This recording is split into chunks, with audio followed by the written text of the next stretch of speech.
I literally don't have a back. You can just say I don't have a back because the back is non-existent. Look at this. Where is the back? Let's get into this weight loss. First of all, this is me at the beginning. These are some videos that I took when I thought I saw a little bit of progress. This is before I got my BBL reduction. Do y'all see how my booty look? Like, it is giving shelf, honey. I know I had a little bit of progression because I was way bigger than this, but let me show you. I just want to show y'all my body. Like, the transformation is crazy. And just by losing weight, how much my booty went down. Like, and if y'all been here, then y'all know where I came from. But what? Years ago, my grandfather started our family law. Yeah. I remember.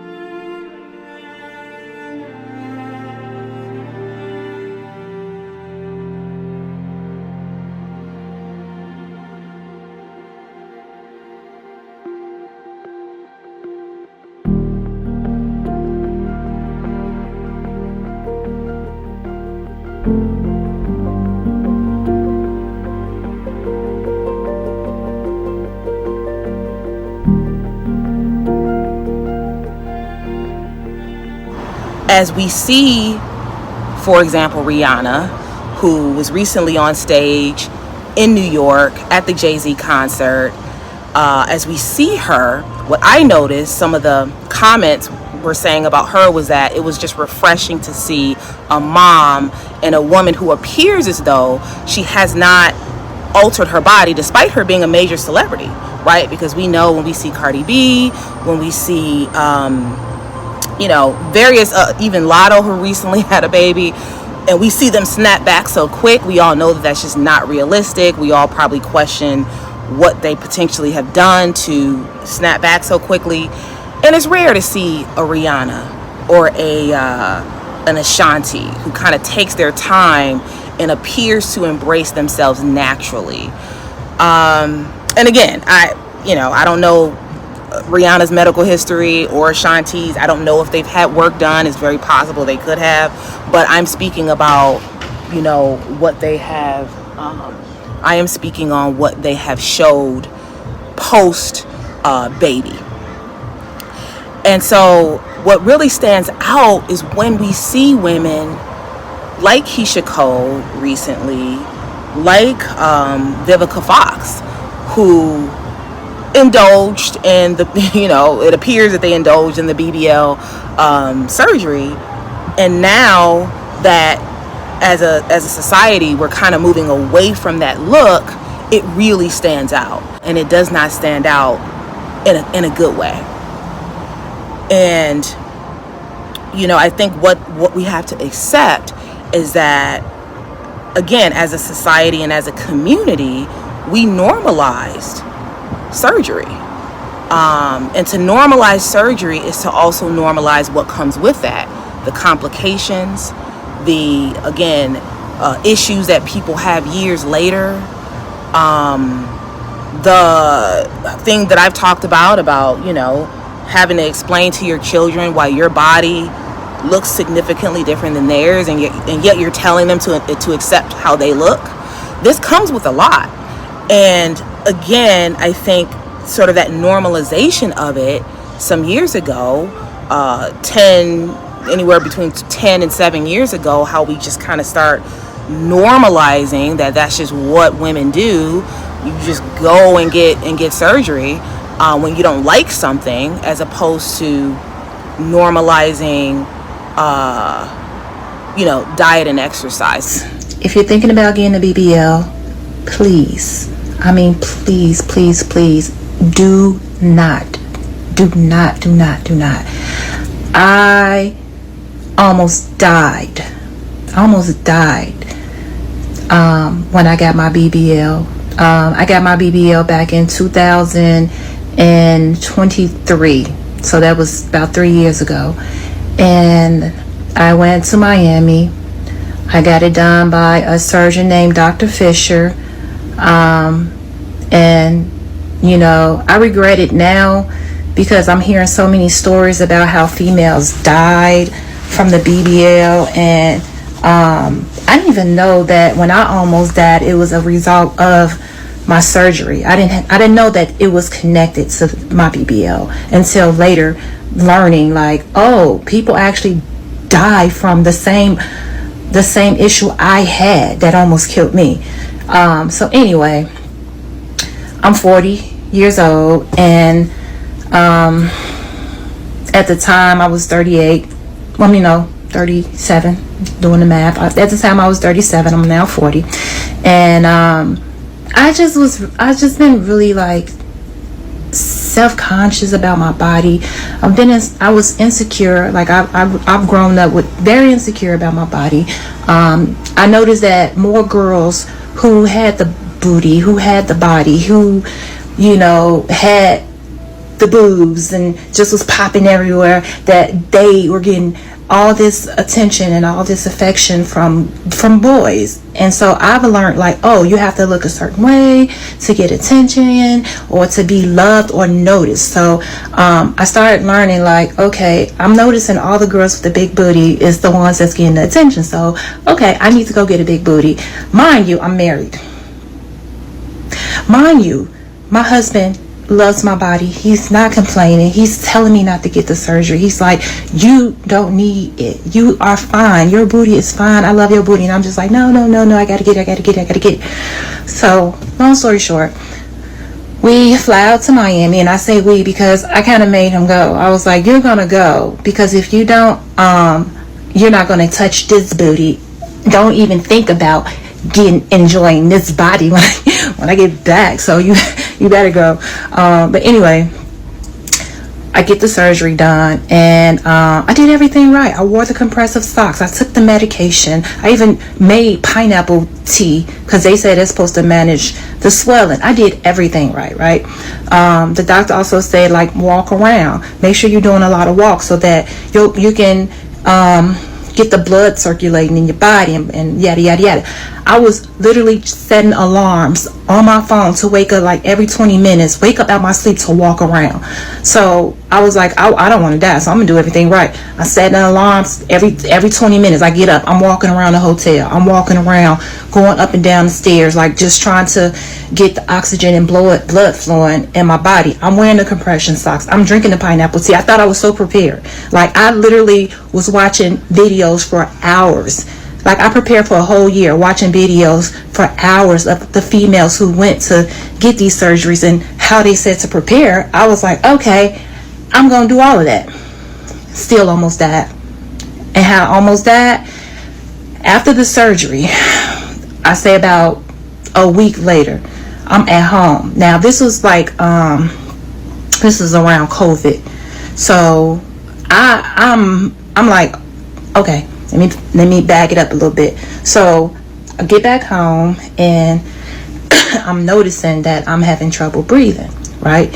So I'm like, dang, something wrong. Like I'm having trouble breathing. Mind you, my husband was sick. He had a bad cold. My daughter, who was 13 at the time, she was sick. So I'm like, maybe I just got a cold. Maybe it's just a bug that I just got either from my husband or my daughter. Plus, it was COVID season, so I'm like, I might even have COVID. I mean, whoop-de-doo, whatever. It'll pass. I didn't have the flu 3 times, so I wasn't really thinking much of it. And so I just remember just laying in the bed because I was so tired. It felt like every time I got up to try to do something, I couldn't breathe. Like it felt like I was running a mile and I just had to sit down. So most of the day, for 3 days straight, I laid in the bed. Like only time I got up was to like wash up, obviously, and then I'll lay back down. I wasn't even eating. So something was wrong and I just was like, it'll pass. Everybody's sick. It's COVID season, whatever. So this is when I knew I need to take my butt to the emergency room. I got up. I tried to go in the kitchen to do something. I don't remember, but my kitchen wasn't like but 10 feet from my bedroom. And when I made it to the kitchen, I'm literally was leaning on my wall, hyperventilating, can't breathe. I'm like, oh no, something is definitely wrong.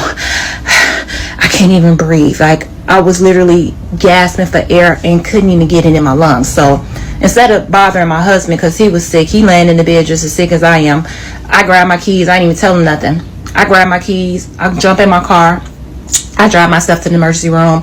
And then that's when they told me that I had blood clot in my lungs. They said I had pneumonia. And they put me on blood thinners. They gave me oxygen because they said my oxygen was dangerously low. I was in the hospital for 5 days straight. I couldn't get any visitors or anything because they had me on the COVID floor because it was COVID season. So they kind of thought it was COVID. So they just put me on the floor. So, I mean, I was in total like isolation for 5 days by myself, oxygen mask. They gave me blood thinners. They gave me some other stuff, some antibiotics and some other stuff. But I still did not know that pneumonia or the blood clots that I had was because of the BBL I got. Until like a year later after looking into it. And so I was like, man, I need to tell my story. I really need to start telling people about this so that they may have second opinion about getting this BBL, because if I would have heard about this, I wouldn't have gotten it. Like I wasn't that desperate where I'm going to lose my life for a certain look, right? But when I was talking to the certain people who had it, certain female who's gotten the surgery, they was like, oh, it's no big deal, it wasn't painful, and you know, they made it seem like it was so easy and so simple.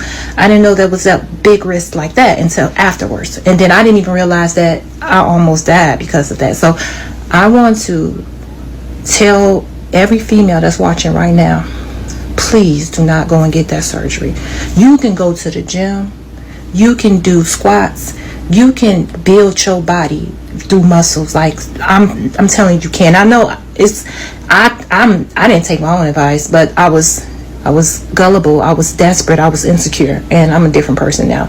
I being where I'm at right now would have never gotten it, even without the risk. I still wouldn't have gotten it because I've just learned to love myself. I had to learn that, and especially given that I already had a husband who loved my body. Like most females who's doing it, they trying to get a husband. Here I am with a husband who loves me and telling me I don't need that, and I still going to get it and put my life at risk. I got 4 at the time I have 4 daughters, very young little girls that need me. And if my husband had to come back and tell them your mom died, or if just thinking about it now just make me sad, but I'm not gonna get emotional. I'm just gonna say, please, ladies, do not get that surgery. It's not worth it. I'm telling you, I did everything right, everything, and still end up with pneumonia, with blood clots. They said the blood clots was the size of grapes. It was so big, I could have died. Please don't do it. It's not worth it. It is not worth it for no man. Because that's what we do it for. I mean, really, we do it for his to turn, so that we can feel like the baddest bee on the planet. You know what I mean? So just don't do it. Please take care of yourself. Much love. My experience with this whole BBL epidemic and women getting surgeries at large was that I knew either people who had surgery or wanted to get it, and I was one of few people that I knew that I was close to that had no interest in getting it and viewed it as being very risky and dangerous, and so I started talking about it here because I figured if I was curious about it, if I was concerned about it, if I thought it was bizarre that this was happening, if I was, I figured there must be other people who feel like that. And I was right. And the first time I went viral on YouTube was because I talked at length about the BBL epidemic. That is how a lot of people know me, is because I was very open with talking about that. And what I thought was interesting is that although I was somewhat, open on YouTube about talking about sort of my critiques of it, what I noticed is that the women who either wanted these surgeries or got these surgeries were not open, you know, and to the extent that a woman was open, say she put a video on YouTube and talked about the risk, the complications, the post-op issues, the pre-op concerns, oftentimes, again, those things would just go viral because it was just so rare to hear a woman being honest about her experience. So now we're just in a different place as a society and as a community. I think we learned from the BBL era that you can have a snatched body, you can look like an IG baddie, and that will have very little impact on your happiness and on your outcomes as far as relationships, as far as you know, a lot of things. I understand why it appeared as though if you get this body, all of a sudden your life will significantly improve. But again, we learned that just isn't true. And so now I'm not talking about people who have loose skin. I'm talking about people who got surgery who just felt like what they have naturally is not enough. And the only way to get it is to do it quickly and immediately via a doctor. Again, that mindset from what I'm seeing and what I'm feeling has died off. And so let me know what you all think about this. Have you noticed this shift? Have you noticed as you're out and about, you know, people watching or what have you noticed women embracing their natural bodies again? It may depend on where you live. I mean, if you live in Atlanta, maybe not so much. But let me know what you all think and what you all have been seeing. And what did you think of Rihanna, seeing her on stage with what people are calling her mom bod? What do you think about that? And also Keisha Cole and Vivica Fox. Like, to you, do they really stand out? Or are you still seeing a lot of people who look like them, like Keisha Cole and like Vivica Fox? I'm just very curious about your opinion. Please do like, share, and subscribe. Hype this video. You all, I have over 40 videos for members only. So if you are interested in becoming a Black and Invisible channel member, you can click the join button that you should see at the top of your screen next to my thumbnail photo. That's if you have subscribed. So if you haven't subscribed, do that first. Otherwise, if you are a subscriber, hit that join button and join the Black and Invisible membership. Again, that means you're just becoming a channel member, and you will gain access to over 40 members only videos, and I will continue to post member only videos for channel members. I am the author of My Own Gaze, Memoir of an Invisible Black Woman. I also have an Amazon storefront. You can go into the description box and click around to check out all my links and to find all the things that I'm talking about now. I am also a YouTube coach. So if you want to get started and grow your YouTube channel and become monetized, feel free to go to my website and check out my menu of services and consider working with me as your YouTube coach. And I also do consulting as well. So it's a YouTube coaching and consulting service. What else? I am on Instagram, so feel free to give me a follow over there if you feel compelled to do so. And some other ways that you can support me and this channel is to hit me up on Cash App as well as via Super Thanks. My name is Naka, and I am here to make the invisible visible about Black women. I highlight the things that Black women typically wouldn't tell you. And as always, stay tuned for more videos.